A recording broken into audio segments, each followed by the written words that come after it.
Kaum muslimin rahimani wa rahimakumullah, sedang diperbincangkan oleh sebagian netizen tentang apa hukum meditasi dalam Islam. Maka perlu diketahui bahwasanya memang meditasi itu datang dari orang-orang non-muslim, dari orang-orang kafir. Namun makna meditasi itu sudah mengalami perluasan makna. Oleh karena itu, masalah meditasi dalam Islam ini perlu dilihat bagaimana bentuknya. Jadi kita tidak terjebak pada meditasi secara definitif, tapi lihat apa bentuknya.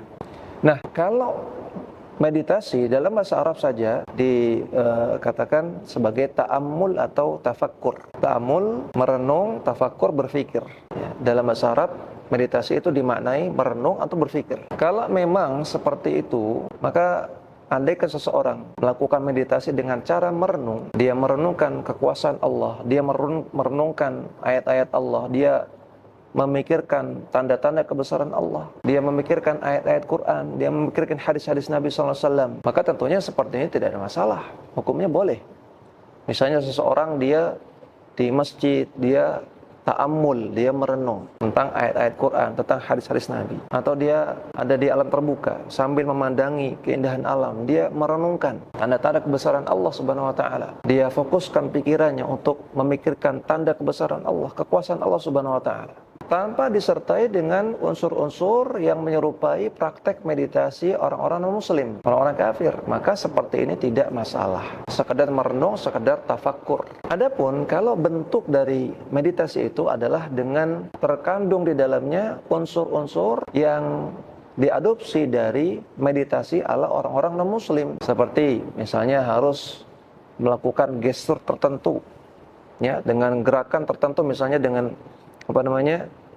bentuk tangan tertentu seperti ini, ya, atau dengan adanya ucapan tertentu, atau harus menghadap ke arah matahari misalnya, atau harus dilakukan pada jam tertentu, atau harus mengikuti aturan sekian jam, atau pada hari tertentu, atau harus pada tempat-tempat tertentu. Intinya kalau mengikuti aturan-aturan yang mana itu diadopsi dari cara meditasinya orang-orang non-muslim, orang-orang kafir, maka tentu ini tidak diperbolehkan. Karena ini termasuk tasyabbuh bil kufar, menyerupai orang-orang kafir. Padahal Rasulullah SAW mengatakan, "Man tasyabbaha biqaumin fahuwa minhum."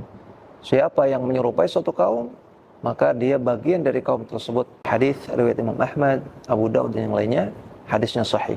Maka kalau meditasi itu ada unsur-unsur yang menyerupai tata cara meditasinya orang kafir, tidak diperbolehkan hukumnya.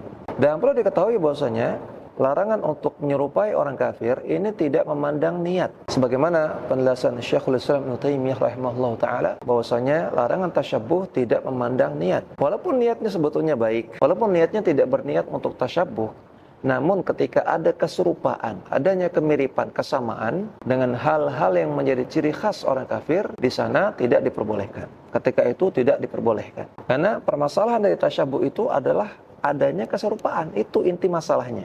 Adanya kemiripan. Maka tidak memandang niatnya. Mungkin orang yang melakukan meditasi niatnya ingin menyehatkan badan, atau ingin meningkatkan konsentrasi, atau yang lainnya, tapi ketika tata caranya menyerupai tata cara meditasi orang kafir, maka ketika itu tidak diperbolehkan, walaupun niatnya bukan untuk tasyabbuh.